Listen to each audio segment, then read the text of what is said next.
प्रभु यीशु मसीह के मधुर और मीठे नाम में आप सबको जय मसीह की। Praise the Lord, hallelujah. प्रभु की महिमा हो, सारी महिमा सारा आदर परम प्रधान परमेश्वर को मिले, जो महिमा के सिंहासन पर विराजमान है।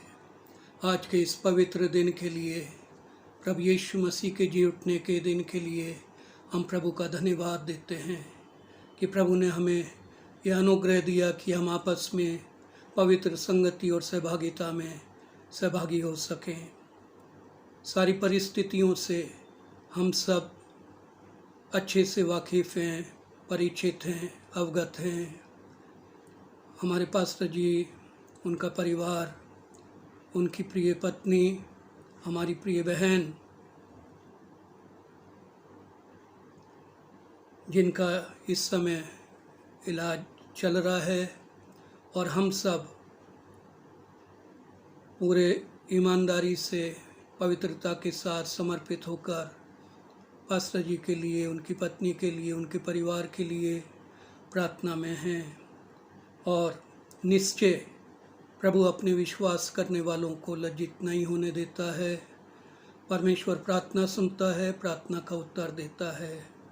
मैं धन्यवाद देता हूँ पास्टर साहब का, उन्होंने मुझे ये बहुमूल्य समय दिया कि मैं परमेश्वर के वचन को लेकर आपके साथ पवित्र संगति और सहभागिता में आ सकूं, आपसे मुखातिब हो सकूं, आपके समक्ष परमेश्वर के वचन को रख सकूं। ये मेरा सौभाग्य है कि मैं वचन के माध्यम से आपके समक्ष उपस्थित हूँ।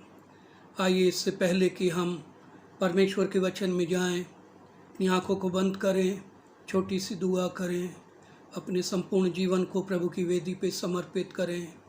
तमाम बातों को हम परमेश्वर के हाथों में सौंप दें, अपने संपूर्ण जीवन को, कि प्रभु हमारे जीवन में एक नया कार्य करे, हमारे विश्वास को बढ़ाए। तमाम अंधकार के बादल, निराश करने वाली बातें, दुर्बल करने वाली बातें, लज्जित करने वाली बातें नासरी यीशु के नाम से जाती रहें। प्रभु, हम आज के इस पवित्र दिन के लिए, आपके जी उठने के दिन में नम्रता और दीनता के साथ अपने संपूर्ण जीवन को, अपने आत्मा प्राण देह को आपकी वेदी पे समर्पित करते हुए आपके समक्ष आते हैं। अब कलीसिया के लिए प्रार्थना करते हैं, बच्चों के लिए, जवान बेटे बेटियों के लिए, हर एक विश्वासी भाई बहनों के लिए, तेरे दास और दासियों के लिए, भारत की कलीसिया के लिए, भारत के तमाम सेवकों के लिए, अगुओं के लिए। प्रभु, जिन कठिन समय से और कठिन दौर से लगातार विगत 1.5 वर्ष से अधिक प्रभु संसार के लोग गुजर रहे हैं, कलीसिया गुजर रही है। नाना प्रकार की दुखद परिस्थितियों को हमने अपने समक्ष देखा है। हमारे कितने प्रिय लोग इस संसार से कूच करके चले गए। प्रभु, एक बहुत बड़ा आघात, बहुत बड़े नुकसान लोगों ने सहा है।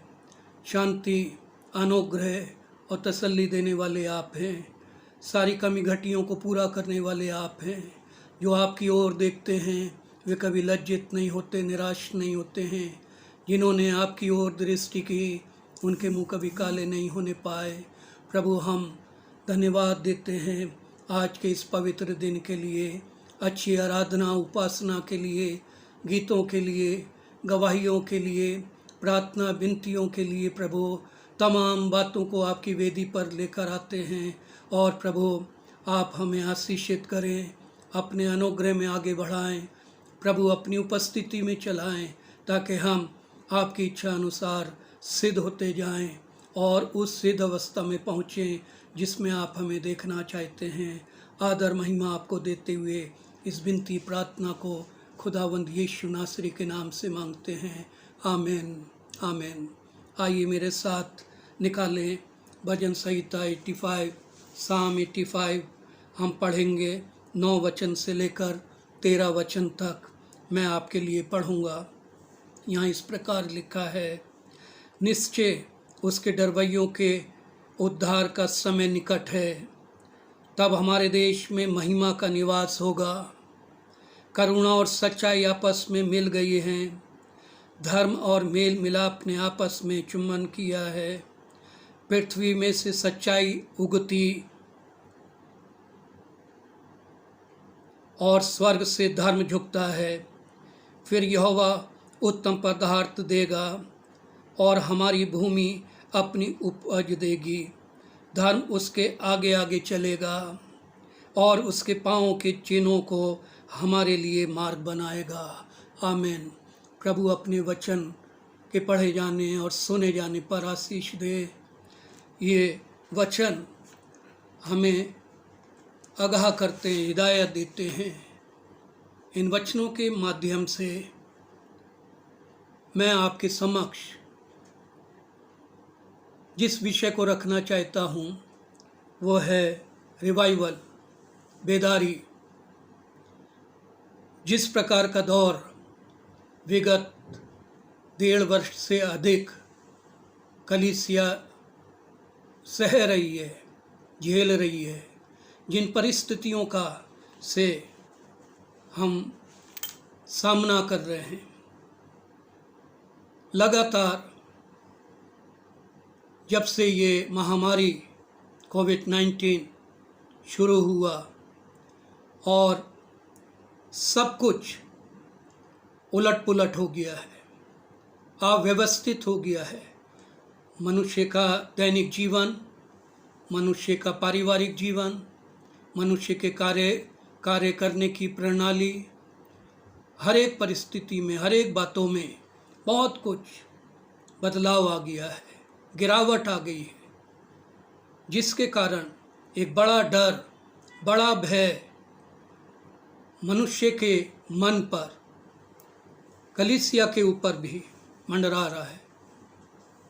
लेकिन प्रभु का धन्यवाद हो, ऐसी दुखद परिस्थिति में भी मेरा जो अनुभव है, इस विकट परिस्थिति के दौरान मैंने जो देखा और लगातार जिन बातों को हम देख रहे हैं, सुन रहे हैं, एक बहुत भली और उत्तम बात प्रभु के लोगों में, कलीसिया में सेवा करने वालों में मैंने देखा कि एक बेदारी, एक जागृति पैदा हुई है। लोग जागृत हो रहे हैं, लोग जागृत हुए हैं और अधिक जागृत होना चाहते हैं। परमेश्वर का वचन बताता है, पौलुस प्रेरित तीमुथियुस की पत्री में कहता है, अंत के दिनों में कठिन समय आएंगे और हम भली रीति से जानते हैं कि ये समय जो है अंत का समय है। अंत का समय का अर्थ है ये नहीं कि सब कुछ नाश हो जाएगा। अंत का समय का अर्थ है प्रभु यीशु मसीह की जो योजना है, उसके आगमन के संबंध में, कलीसिया के उठाए जाने के संबंध में, उसका समय निकट है। जिस समय की बाट कलीसिया निरंतर जो रही है, जिसका इंतज़ार प्रभु के लोगों को लगातार, जब से प्रभु यीशु स्वर्ग में उठाया गया, ये वायदा करके कि वो फिर वापस आएगा हमें लेने के लिए। यूहन्ना 14 अध्याय में उसने वायदा किया, तुम्हारा मन व्याकुल ना हो, तुम निराश ना हो, तुम लज्जित ना हो। और फिर प्रभु यीशु ने हमें आगाह भी किया, बार बार अपने चेलों को आगाह किया, चेलों के माध्यम से, वचन के द्वारा हमें भी आगाह किया गया है कि हम जागते रहें, सचेत रहें, हम तैयार रहें, क्योंकि प्रभु का समय निकट है, प्रभु के आने का समय निकट है, अर्थात कलीसिया के उठाए जाने का समय निकट है। कलीसिया के उठाए जाने का अर्थ ये है कि प्रभु यीशु मसीह के विवाह होने का समय निकट है और प्रभु यीशु की दुल्हन कलीसिया है, मसीह की कलीसिया, उसकी तैयारी का समय है ये। जिस प्रकार दुल्हन विवाह से पूर्व तैयार होती है, दुल्हन को तैयार किया जाता है, सजाया जाता है, और कोई भी कमी घटी किसी भी प्रकार से लड़की के माता पिता, दुल्हन के परिवार के लोग, उसके मित्र, उसकी सहेलियां उसमें होने नहीं देती कि वो पूरी रीति से सुंदर और कामिल और पूर्ण दिखे, किसी भी रीति से कोई चूक ना हो जाए। वैसे ही परमेश्वर का वचन, पवित्र आत्मा कलीसिया को तैयार कर रहा है, और कलीसिया में एक भी दाग, एक भी झुर्री, कोई भी कमी घटी, छोटी सी भी दुर्बलता मसीह देखना नहीं चाहता है। इसलिए प्रभु यीशु ने कलीसिया की उत्तमता के लिए, कलीसिया की पूर्णता के लिए, कलीसिया की सुंदरता के लिए प्रबंध करके गया है। जैसा कि इफिसी 4:11 में 12 में हम पढ़ते हैं कि उसने, अर्थात हमारे प्रभु यीशु ने कितनों को प्रेरित, कितनों को भविष्यद्वक्ता, कितनों को उपदेशक, कितनों को रखवाले और कितनों को शिक्षक करके नियुक्त कर दिया, जिससे मसीह की देह उन्नति पाए और पवित्र लोग सिद्ध हो जाएं और परमेश्वर की महिमा हो। तो 3 बातें, प्रमुख बातें मसीह यीशु कलीसिया में देखना चाहता है। पवित्र लोगों की सिद्धता और धर्म के काम, आत्मिक कार्य, आत्मिक सेवकाई, और परमेश्वर की महिमा घटने ना पाए, परमेश्वर की महिमा बढ़ती रहे, परमेश्वर की महिमा का निवास कलीसिया के मध्य में, विश्वासियों के जीवन में स्थापित रहे, उपस्थित रहे, और परमेश्वर महिमा पाए हमारे जीवन से। ये मसीह की कामना है, महत्वाकांक्षा है प्रभु यीशु मसीह के हमारे प्रति। और परमेश्वर के वचन में लिखा है, निश्चय उसके डरवैयों के उद्धार का समय निकट है। उद्धार के समय से यहाँ पर अर्थ है छुटकारा, कलीसिया के संपूर्ण और निर्णायक छुटकारे का, उद्धार का समय निकट है। आप सब वचन के अच्छे जानकार हैं, आप सब वचन के पढ़ने वाले हैं, वचन को सुनने वाले, वचन को मानने वाले, वचन का पालन करने वाले हैं। मेरा विषय है बेदारी, और ये बेदारी का समय है। बेदारी का एक इतिहास रहा है इस संसार में। यदि आप बेदारी के समय को, बेदारी के बारे में इतिहास को, मसीही इतिहास का अध्ययन करें, तो परमेश्वर ने अद्भुत रीति से किन परिस्थितियों में, कैसे वातावरण में अपने लोगों की प्रार्थनाओं को सुनकर, उनके समर्पण को देखकर, स्वीकार करके बेदारी को भेजा है। हमारे सामने, मेरे सामने एक प्रश्न है कि वास्तव में बेदारी क्या है। हम किसको बेदारी समझते हैं, किसको रिवाइवल समझ रहे हैं हम। हमारे नज़रिए में, हमारी सोच में बेदारी क्या है, मैं नहीं जानता आप क्या सोचते हैं। कई बार बहुत से लोग सोच सकते हैं बेदारी का मतलब है फिर से ये बहुत बड़ी भीड़ जमा हो जाए, बहुत लोग कलीसिया में आ जाएं, बहुत बड़ा झुंड तैयार हो जाए, या बहुत बड़े बड़े काम होने लगें, बहुत उन्नति को हम देख लें, हम बहुत ऊंचे पद पर पहुंच जाएं। लेकिन वास्तव में बेदारी है क्या? भजन संहिता साम 85 उसके 6 वचन को यदि हम पढ़ें तो वहाँ इस प्रकार लिखा है, क्या तू हमको फिर ना जिलाएगा कि तेरी प्रजा तुझ में आनंद करे। यहाँ है बेदारी का अर्थ। फिर से क्या तू हमें फिर ना जिलाएगा। रियल रिवाइवल जो है आत्मिक रिवाइवल, स्पिरिचुअल रिवाइवल का अर्थ है जो मैंने अध्ययन किया और जिस चीज़ को मैंने समझा और जो परमेश्वर के वचन में परमेश्वर आज कलीसिया में देखना चाहता है, वो है पुनः जीवन प्राप्त करना, अर्थात पुनः स्थापित हो जाना, रीबर्थ और रिन्यूअल। फिर से हम रिन्यू हो जाएं, नया जन्म पुनः प्राप्त करें, फिर से एक नया जोश, फिर से नया अभिषेक, फिर से हमारा दर्शन नया हो जाए, ताज़ा हो जाए। हमारी प्रार्थना का जीवन, हमारे वचन का जीवन, परमेश्वर के समक्ष हमारा समर्पण फिर से तरोताज़ा हो जाए। हम फिर से खड़े हो जाएं, जैसा एक सूखा हुआ पेड़ फिर से हरा हो जाए, उसमें हरी पत्तियां आ जाएं, उसमें फूल खिलने लगें, वो फलदायी हो जाए और छायादार हो जाए और परमेश्वर उसके बारे में कह सके, या उसका स्वामी, उसका मालिक, बारी का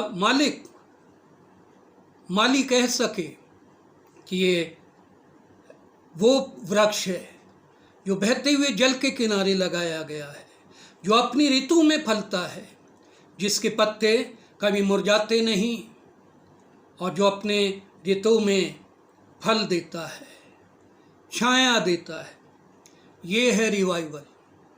रिवाइवल का अर्थ ये नहीं कि हमारी भौतिक उन्नति हो जाए, हमारी बिल्डिंग बड़ी हो जाए, हमारा हाथा बड़ा हो जाए, हमारे नई फंडिंग हो जाए, नए स्पॉन्सर मिल जाएं, बहुत बड़ी भीड़ हमारे साथ जुड़ जाए। रिवाइवल ये नहीं है। रिवाइवल ये भी नहीं है कि हम बहुत व्यस्त हो जाएं, हम बहुत कार्य करने लगें,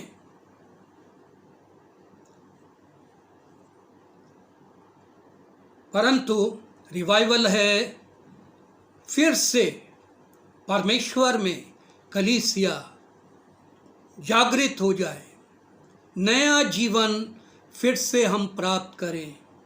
इस कोविड-19 की परिस्थितियों के मध्य में, इस विकट बीमारी और महामारी के दौर में, मृत्यु और संकट के भयानक डर और भय के दौर में, कमी और घटी के दौर में, हमने बीते वर्ष दिसंबर में अपने छोटे बेटे को खो दिया। खोने का अर्थ ये कि वो हमसे शारीरिक रीति से दूर चला गया, प्रभु में सो गया। वो अब हमारे पास पार्थिव तौर पर, सांसारिक तौर पर नहीं है, लेकिन प्रभु के पास है, प्रभु के अनुग्रह में है, प्रभु की महिमा में है। प्रभु ने उसे अपने पास बुला लिया। मनुष्य होने के नाते, दुर्बल होने के नाते, माता पिता होने के नाते एक बहुत बड़ा आघात हमें मिला, हमारे परिवार को मिला, उसके भाई को मिला, उसकी पत्नी को मिला, हमारे रिश्तेदारों को, उसके मित्रों को, उसके सहकर्मियों को। बहुत से लोग आघात हुए जिन्होंने सुना, आपने भी सुना, आप में से बहुतों ने सुना। सभी दुखी हुए, सभी गमगीन हुए। ये हमारा स्वाभाविक मानवीय स्वभाव है, ये हमारी दुर्बलता है। लेकिन जब हम दूसरे पहलू को देखते हैं कि इतना कष्ट, इतना संकट होने के बाद भी प्रभु का अनुग्रह, प्रभु की करुणा, प्रभु के वायदे, प्रभु का प्रेम, प्रभु की आशीष, प्रभु की संगति और सहभागिता हम सब के ऊपर है, हमारे ऊपर भी है। और उस अनुग्रह, उस करुणा के द्वारा प्रभु ने हमें फिर से उठने के लिए, आगे बढ़ने के लिए, सेवा करने के लिए, उसमें बने रहने के लिए, उसमें उम्मीद बनाए रखने के लिए, उसके वायदों को पकड़े रहने के लिए स्थिर किया, स्थापित किया। हम प्रभु के बड़े अनुग्रह के लिए धन्यवाद देते हैं। तो बेदारी क्या है? बेदारी का अर्थ है फिर से जीवन को प्राप्त करना। और भजन का लिखने वाला कोरा वंशी लिखता है, क्या तू हमको फिर से ना जिलाएगा? आज मेरी और आपकी कलीसिया की ये प्रार्थना होनी चाहिए और हम प्रभु से कहें कि प्रभु इस दौर में क्या तू हमें फिर से ना जिलाएगा? नया जीवन क्या तू हमें नहीं देगा? तू हमें नया जीवन दे, नया अभिषेक दे, हमारे विश्वास में नएपन को जोड़ दे, हमारे विश्वास की उन्नति कर, हमारे विश्वास को दृढ़ कर, हमारे विश्वास को और स्थिर और स्थापित कर, केंद्रित कर, हमारे विश्वास को अपने में कायम रख। प्रभु हमारे प्रार्थना के जीवन को मजबूत कर, हमारे प्रार्थना के जीवन को दृढ़ कर। आज्ञा मानना सिखा, हमें अपने मार्ग में चलना सिखा, हमें और नम्र और दीन होना सिखा, तेरी ओर देखना सिखा, तुझ में बने रहना सिखा। ये हमारा कर्तव्य है। इफिसियों की पत्री उसके 2 अध्याय उसके 5 वचन को आप निकालें और पढ़ें। वहाँ इस प्रकार लिखा हुआ है, इफिसियों की पत्री उसका 2 अध्याय उसके 5 वचन को मैं आपके लिए पढ़ देता हूँ। जब हम अपराधों के कारण मरे हुए थे तो हमें मसीह के साथ जिलाया, अनुग्रह ही से तुम्हारा उद्धार हुआ है। ये है नया जन्म प्राप्त करना, फिर से एक नए जीवन को प्राप्त कर लेना। हालेलुया, प्रभु की महिमा हो, प्रभु को आदर मिले। प्रभु हमारा उद्धार प्रभु के अनुग्रह के द्वारा हुआ है। यूहन्ना 3 अध्याय उसके 3 वचन और 7वें वचन को जब हम पढ़ते हैं तो वहाँ प्रकट होता है, फिर से परमेश्वर हमें नई रीति से पुनः स्थापित करना चाहता है, फिर से हमें नया बनाना चाहता है। बज रहा है फोन। परमेश्वर हमें फिर से नया बनाना चाहता है। यूहन्ना 3 अध्याय उसके 3 और 7 वचन को जब आप पढ़ेंगे, मेहरबानी से आप पढ़ें। यूहन्ना 3 उसका 3 वचन और 7 वचन। यीशु ने उसको उत्तर दिया कि मैं तुझ से सच सच कहता हूँ, यदि कोई नए सिरे से ना जन्मे तो परमेश्वर के राज्य को देख नहीं सकता। 7वां वचन, अचंभा ना कर कि मैंने तुझसे कहा कि तुम्हें नए सिरे से जन्म लेना आवश्यक है। आज बहुत से लोगों को नए रीति से जन्म लेना आवश्यक है, फिर से परमेश्वर में पुनः स्थापित होने की आवश्यकता है। नया निर्माण, नया प्रारंभ शुरू करने की आवश्यकता है। नहमिया की किताब जब हम पढ़ते हैं, नहमिया के पूरी पुस्तक को आप पढ़ लें, 5 अध्यायों को जब आप पढ़ेंगे, जब नहमिया यरूशलेम को देखता है कि यरूशलेम की शहरपनाह गिरी हुई है, यरूशलेम के सारे प्रवेश द्वार फाटक जले हुए हैं, टूटे हुए हैं, यरूशलेम नगर उजड़ा हुआ है। परमेश्वर के सन्मुख नहमिया समर्पित होकर उपवास और प्रार्थना में लग गया। आंसू बहा बहा कर उसने प्रार्थना किया। और उसका प्रतिफल परमेश्वर ने अपने दास नहमिया को दिया कि पुनः यरूशलेम बसाया जाए, यरूशलेम की शहरपनाह खड़ी की जाए, यरूशलेम के द्वारों को फिर से सुधारा जाए, यरूशलेम नगर के निवास स्थानों को, नगरों को तैयार किया जाए, परमेश्वर के मंदिर को फिर से बनाया जाए। जो लूट लिया गया था, तहस नहस कर दिया गया था, जला दिया गया था, उसमें कोई सुंदरता बाकी नहीं थी, किसी प्रकार की कोई महिमा बाकी नहीं रही थी। उस मंदिर में, उस नगर में, परमेश्वर के पवित्र नगर में परमेश्वर ने अपने दास को खड़ा किया और फिर से उस नगर को बहाल किया। परमेश्वर हम में से हर एक को इस्तेमाल करना चाहता, नहमिया के रूप में।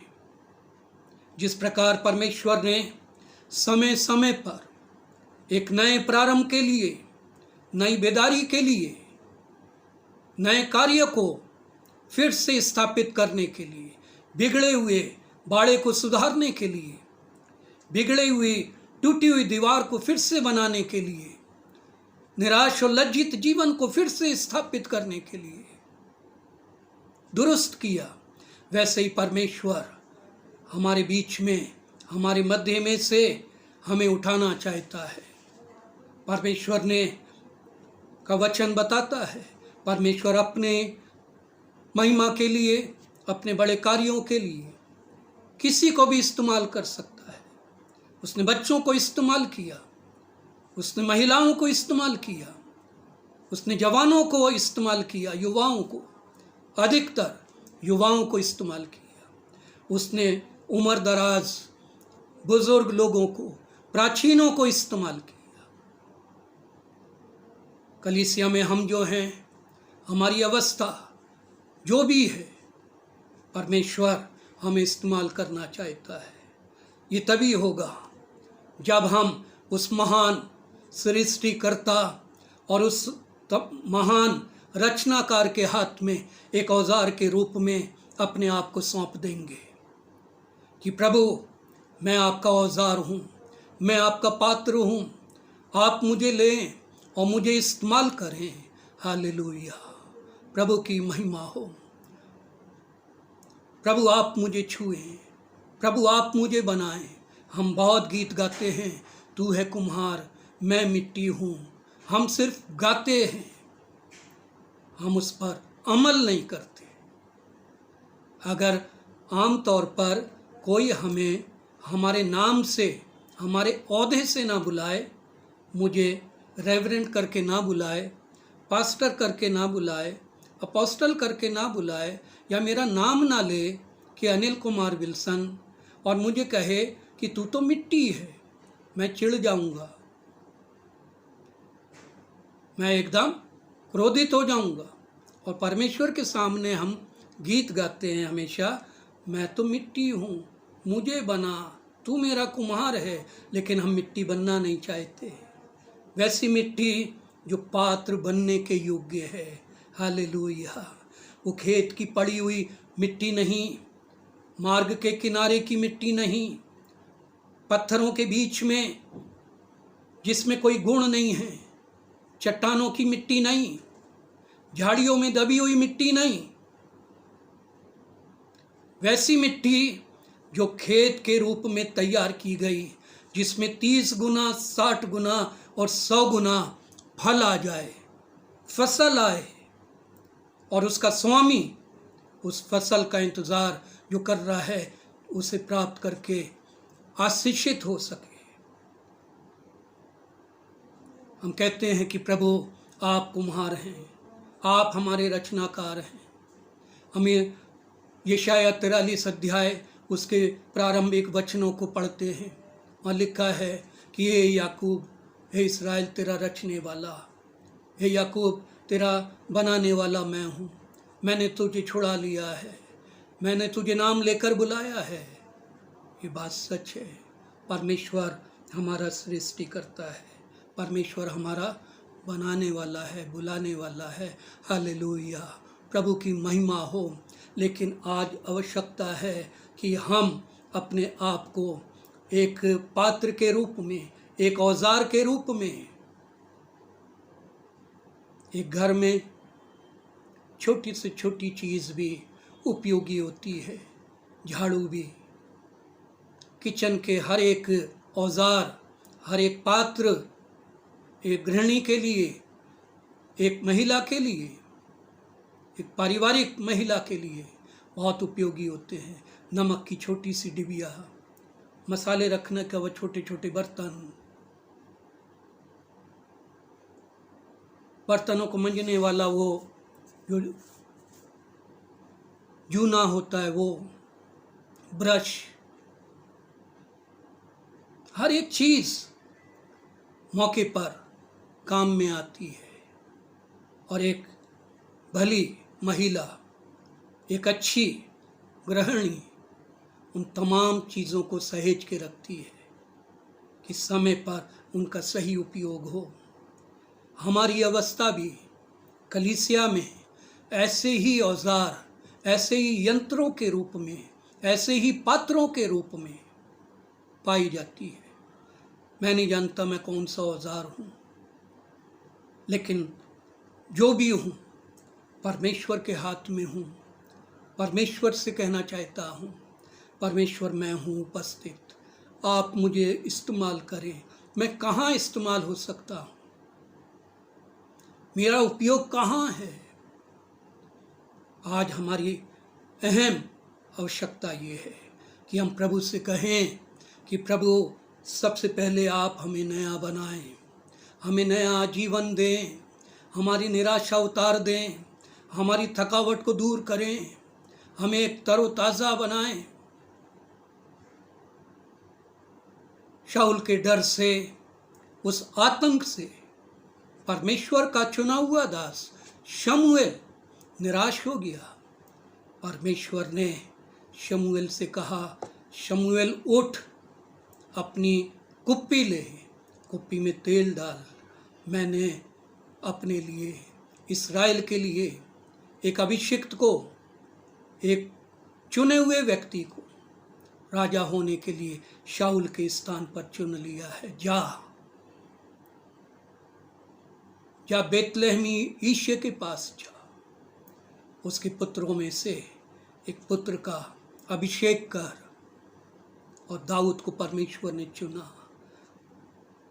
शमूएल परमेश्वर का चुना हुआ, बाल्य अवस्था से, बाल्यकाल से परमेश्वर की वेदी के सामने रहने वाला समर्पित व्यक्ति उम्र दराज हो गया, थक गया, भयभीत हो गया, डर के मारे चुप हो गया, अपने कार्यों को, लोगों से मिलना बंद कर दिया, परमेश्वर के प्रकाशन को बांटना बंद कर दिया, परमेश्वर की सेवा से पीछे हटने लगा, परमेश्वर के कार्यों से पीछे हटने लगा।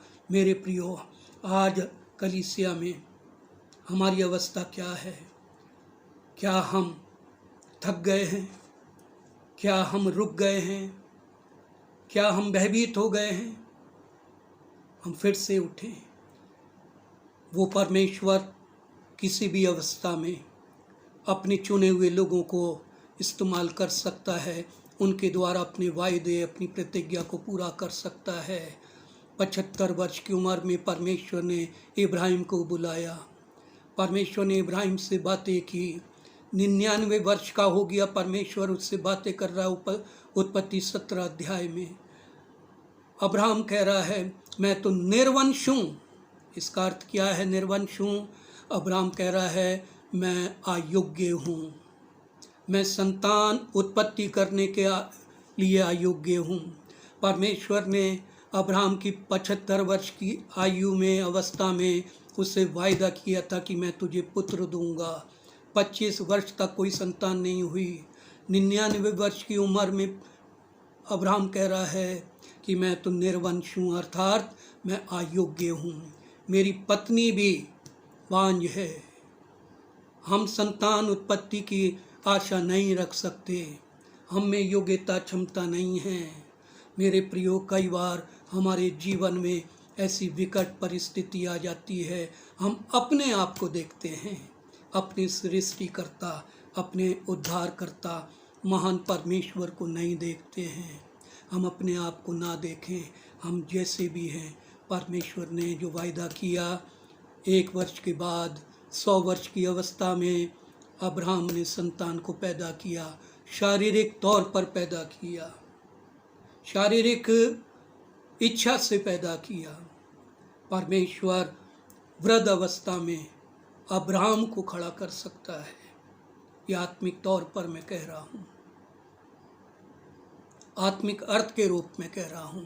परमेश्वर के कार्य हमारी आयु, हमारी अवस्था, हमारी दुर्बलता, हमारी कमज़ोरी, हमारी निराशा के ऊपर निर्भर नहीं हैं।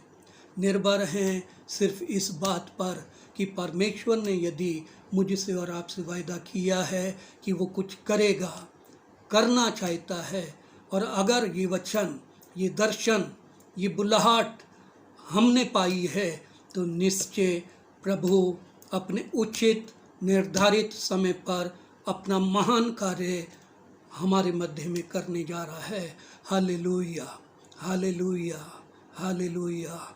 इन परमेश्वर पर हम भरोसा रखें, परमेश्वर पर हम निर्भर हो जाएं, परमेश्वर का सामर्थी हाथ हमारे ऊपर बना रहे। परमेश्वर के सामर्थी हाथ के नीचे, उसके दाहिने हाथ के नीचे नम्रता और दीनता के साथ बने रहें और नम्र हो जाएं, उसका इंतज़ार करें।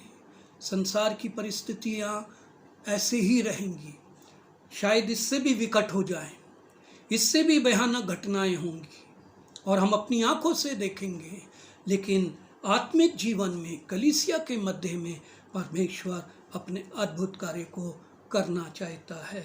Hallelujah, hallelujah. बेदारी कब आती है,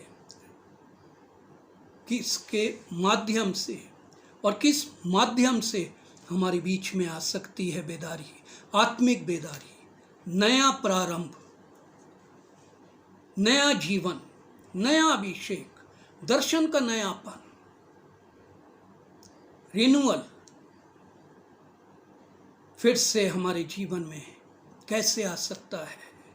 मैं संक्षेप में उन बातों को आपके मध्य में रखता हूँ। सबसे पहली बात, पश्चाताप करने से, पश्चाताप करने से। कई बार कहते हैं लोग, वन सेव्ड ऑलवेज सेव्ड। नहीं, उद्धार के 3 पहलू हैं। हमने जो उद्धार पाया वो कामिल उद्धार है मसीह के क्रूस के बलिदान के द्वारा। हम प्रतिदिन उद्धार पाते हैं, प्रतिदिन उद्धार पाना है हमें, और उद्धार केवल पश्चाताप के माध्यम से होता है। पश्चाताप मतलब प्रायश्चित करना। प्रायश्चित का अर्थ होता है परमेश्वर के सन्मुख बलिदान चढ़ाना, अपने शरीरों को जीवित और पवित्र और परमेश्वर को भावता हुआ बलिदान करके चढ़ाओ। यही तुम्हारी आत्मिक सेवा है। परमेश्वर एक ऐसे बलिदान को चाहता, हमारे मन के बलिदान को, हमारे निर्णय के बलिदान को, एक कन्फेशन चाहता है परमेश्वर। हम कन्फेस करें, अपने जीवन को कन्फेस करें, अपनी सच्चाई को कन्फेस करें, छुपाए नहीं परमेश्वर के सामने। वो हमारे मनों को, हमारे हृदय को जानता है। आज कलीसिया में कितने ऐसे लोग हैं जो गुप्त रीति से जीवन बिताते हैं। कन्फेशन की ज़रूरत है मेरे प्रियो। दूसरी बात है रिपेंटेंस। रिपेंटेंस का मतलब होता है मन फिराना। मन को फिराएं, अपने मन को बदलें, मन को बदलने का प्रयास करें, कुछ भी त्यागें। जो बातें हमारे लाभ की हैं उन बातों को कूड़ा कचरा समझें। मसीह की सुंदरता के लिए, मसीह की पहचान के लिए, मसीह की उत्तमता के लिए, मसीह के मर्म को जानने के लिए, जैसे पौलुस ने साक्षी दी कि मसीह की पहचान की उत्तमता के कारण मैंने उन तमाम बातों को कूड़ा समझा है।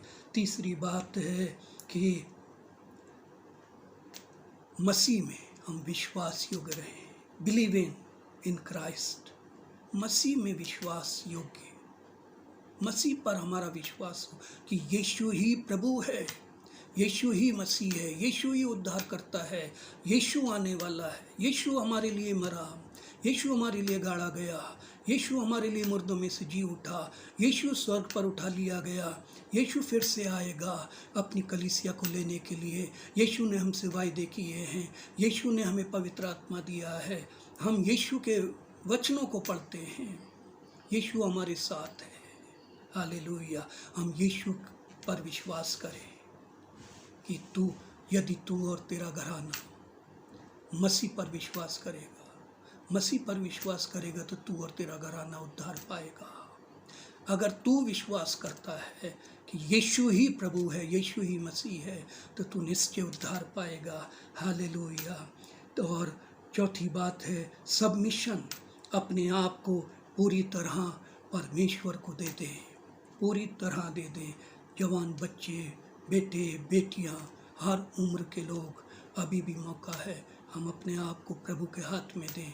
प्रभु मुझे ले, मुझे बना, मुझे इस्तेमाल कर, मैं तैयार हूँ। पांचवी बात है कि परमेश्वर की महिमा और बड़ाई करें। सिर्फ परमेश्वर की महिमा करें। हमारे जीवन से, हमारे कार्यों से केवल और केवल परमेश्वर ही महिमा पाए। एडोरेशन, परमेश्वर को महिमा दे। छठवीं बात, सिर्फ प्रार्थना करें। प्रार्थना, यीशु प्रार्थना करता था, रात रात भर प्रार्थना करता था। यीशु का जीवन प्रार्थना का जीवन है।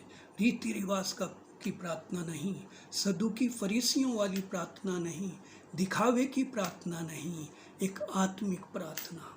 आत्मिक प्रार्थना का अर्थ है जो सुनी जाए, जो ग्रहण योग्य हो, जो परमेश्वर को स्वीकार हो। हमारे ज्ञान की प्रार्थना नहीं, सीखी हुई प्रार्थना नहीं। प्रार्थना का अर्थ है कि एक बच्चा अपने पिता से बातें करे, एक बच्चा अपने मन की बात अपने पिता को बताए, अपनी आवश्यकताएं, आत्मिक आवश्यकताएं हम अपने स्वर्गीय पिता परमेश्वर के समक्ष रखें। हालेलुया। और बेदारी ये है, इस तरीके से बेदारी आती है कलीसिया में। ये है बेदारी का सिद्धांत। ये 6 बातें जो मैंने आपको बताई, ये है मत्ती 7 अध्याय के 7 वचन में लिखा है, ढूंढो तो पाओगे, खटखटाओ तो तुम्हारे लिए खोला जाएगा, मांगो तो तुम्हें दिया जाएगा, ढूंढो तो पाओगे, खटखटाओ तो तुम्हारे लिए खोला जाएगा। मांगो, हम मांगें, अपने मुंह को खोलें परमेश्वर के सामने, स्पष्ट रीति से, स्पेसिफिकली, गुप्त रीति से नहीं कि प्रभु तू तो हमारे मन की बात जानता है। कई बार बहुत से लोग बहुत उम्र में बड़े हो जाते हैं, लंबा मसीही अनुभव हो जाता है, प्रार्थना करना नहीं आता, प्रार्थना करने के अर्थ को नहीं समझते।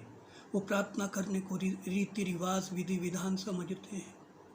कई लोग इतने डरपोक होते हैं, दूसरों से कहते हैं कि आप हमारे लिए प्रार्थना कीजिए, पास्टर जी आप हमारे लिए प्रार्थना कीजिए। अरे हम स्वयं प्रार्थना करें। प्रार्थना करने का तरीका मसीह ने बताया। गुप्त में जाएं, कोठरी में जाएं, द्वार को बंद करें और गुप्त में अपने स्वर्गीय पिता से बातें करें। हालेलुया। इसका मतलब क्या है? प्रार्थना हमारी और परमेश्वर की, केवल हमारी और परमेश्वर की एक सहभागिता है, मुलाकात है गुप्त में। गुप्त का मतलब क्या है? चोरी छिपे नहीं। गुप्त का मतलब यहाँ छुप कर नहीं, भयभीत होकर नहीं। इसका अर्थ है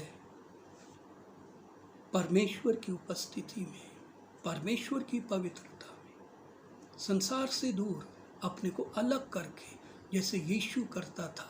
चेले सोते रहते थे, उनके मध्य से उठकर ऊंची पहाड़ी पर किसी बगान में कहीं चला जाता था, रात्रि भर प्रार्थना करता था। सुबह चेले उसे ढूंढते हुए पहुंचते थे।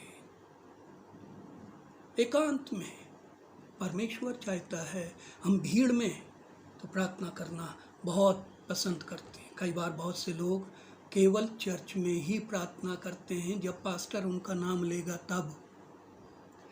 व्यक्तिगत रीति से, निजी जीवन में अपने परिवार में वो प्रार्थना नहीं करते, वो करना भी नहीं चाहते, उनकी आदत नहीं होती। लेकिन जब चर्च में आते हैं, पास्टर उनका नाम लेकर बुलाएगा, तब वो प्रार्थना करेंगे। अगर पास्टर ने कह दिया कि आप में से कोई भी जन जिसे पवित्र आत्मा उभारे प्रार्थना करें, सब ठंडे हो जाते हैं, सब चुप हो जाते हैं, मुंह बंद हो जाता है। अगर पास्टर नाम ना ले तो प्रार्थना नहीं करेंगे।